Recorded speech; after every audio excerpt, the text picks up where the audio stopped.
Hi ladies and gentlemen, welcome back to Super Chunk Super Audio Show. I know it's been a while, but today we have something extremely exciting to cover. The Senheisser IE600. Now, before I start with the review, let me just give you a short story, right? I think back about 13 years ago, I was at this small little shop in Singapore called Jabin, and back then, the most interesting IEM they had on hand was the Westone UM1s. This was the time we are waiting for the UM2s to be released. We also have the Super 5 3s from Ultimate Years, and the craze was everybody was into the balanced armatures. And here we have Senheisser.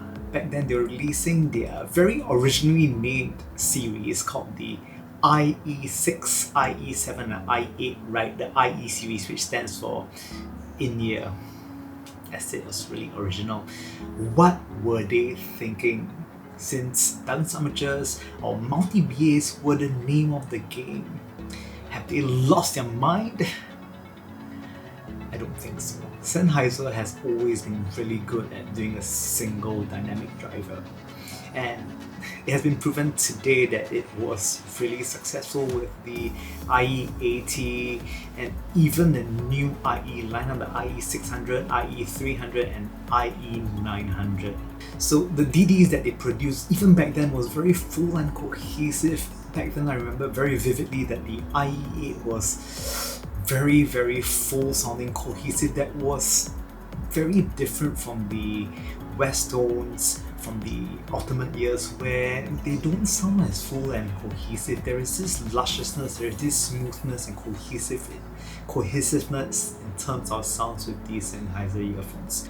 So these are the IE600. In terms of build, they are made from amorphous zirconium, and honestly these earphones have a very industrial look to them. Some of you might like it, some of you might hate it, but honestly, in my opinion, I do find them quite interesting to look at. They look like a sort of cast metal shell, but if I'm not wrong, these are metal 3D printed. Now, they are not the most fancy looking IEMs out there. In fact, they look rather industrial, and that is what I like about them. It is kind of like a breath of fresh air in the world of ultra pretty IEMs.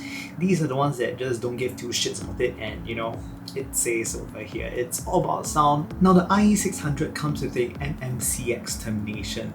I know some of you out there really despise the MMCX termination. Honestly, I have seen my share of that, and I do not think that MMCX is particularly bad, to be honest with you. I think they're actually okay as long as you stop them from spinning, because a lot of the damage comes when it spins.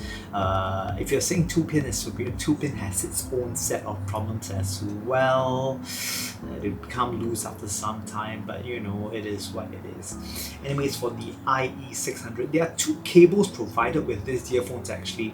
The first, of course, is the tried and true 3.5mm as well as a 4.4mm.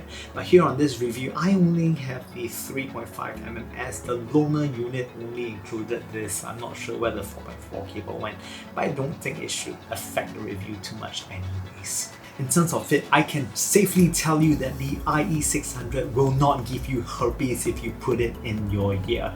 And no, please do not take it as medical advice, because I am not a doctor. It is small enough to just sit very comfortably in your ears. Look at it, I put it on, it kind of just disappeared in my ears. And one thing you know about this earphone is that it is extremely light. So if you're going to do some long listening sessions, you can actually have them in your ear for a really long time. Yet it's provided with the IE600 is actually rather flimsy, and I'm not the biggest fan of them, but they do seal quite well once you get the seal to be locked in place. Senheisser always believed in using a single dynamic driver for their in-ear series earphones. Actually, I think they mostly just use a single dynamic for all their in-ears, if I'm not wrong. And what is provided with the IE600 is a 7mm true response transducer, and this is an ultra wide bandwidth dynamic driver that also has very little distortion. Senheisser has claimed to tune it to these three properties: one being tonally neutral, 2 it being intimate, and 3 emotional. Honestly, after listening to them for the past 2 weeks, this is my quick take on the sound. It is not a true neutral IEM. Anyways, not everybody wants to listen to a airport runway that is sterile and boring. There's a little bit of warmth in the IE600, and this gives more body to the sound as a whole. Honestly, a very good balance between bass and highs. I think many people will enjoy this signature. In fact, this is my favorite in the IE series, and I think many of you will enjoy it as well. Now, based on the IE600, it's very linear and fast. It is speedy but not lightning quick, and this allows for more texture to come in through the music. There is a very slight mid-bass bump, and when you actually hear the mid-bass coming in, there's a bit of a rumble that adds more body to the overall sound. I think that the bass here is very taut and very tight, and there is a very neutral and natural decay. In terms of details, I would say that they are good, and it's really expected in this price range. I wouldn't say it's the class leader in this price range, but overall it is very good for the price. I really do enjoy the bass. It sounds very linear. There's this resonance that's very sweet, and it really gives character to the whole sound. You know, I always enjoyed mid-range that has life and emotions, and the IE600 delivers just that. Now, mid-range isn't the widest sounding or the most well separated of the lot, and when it comes to the mid-range, there is a level of sweetness that just appears with the IE600. The kiss of this little bit of warmth, it's just so sweet, and the decay in mid-range is particularly enchanting. It is not a very quick decay as you get with a lot of balanced armature earphones. There's a very slow, organic decay that adds more life and emotions to music.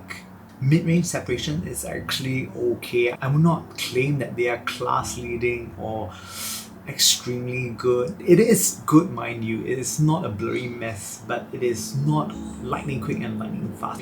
A lot of tonal similarities apply from the bass as well. It is quick but not lightning fast, but overall decay is very enjoyable on the mid-range, and this really adds to the character of it. Treble extension, I think the IE600 actually extends really well. Now, it isn't the most prominent or treble heavy earphone out there in the market. There's a bit of naturalness to that.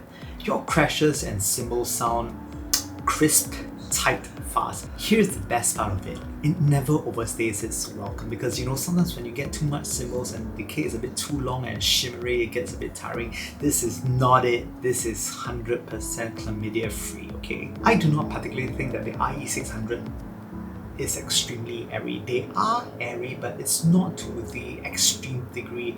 I think overall, in terms of airiness, they are okay, but not class leading. With that said, this isn't a detriment to the tone. I actually think that the tone actually is better simply because it's not hyper airy, and I know it's very contrary to the point, but kind of paint a very nice rounded image of the IE600, you know?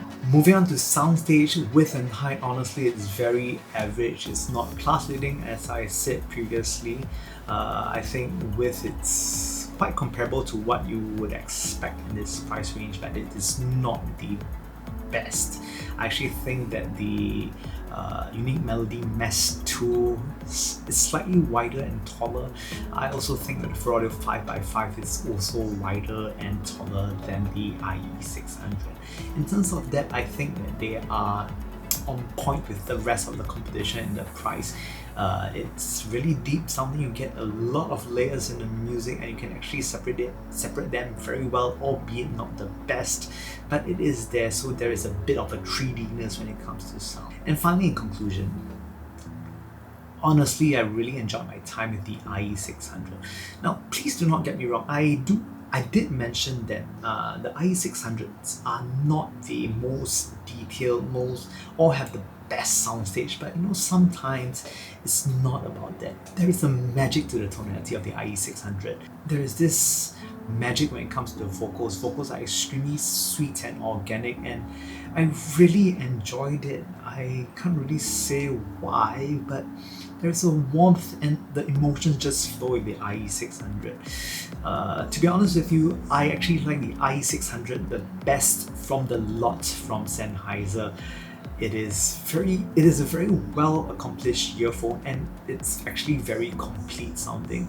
Honestly, if it's me who's buying one of these IENs between the IE300, 600, 900, I would pick this all day. Compared with the IE900, I think the IE900 has, well, it's definitely a very neutral earphone that has a lot of details, but the IE600 just transfers emotional weight better, and sometimes that is all I want to listen to in an IEN. Now, sure, there are other IEN that has a wider soundstage that performs technically slightly better, but technicalities are not everything in music. Sometimes it's the emotions that show, and sometimes we need to be more in touch with our emotions, and that is the story of the IE600. It's an easy recommendation from me. I really do enjoy them very much. Now please note, I'm not sponsored in any way from Senheisser. In fact, they did not provide this earphone to me.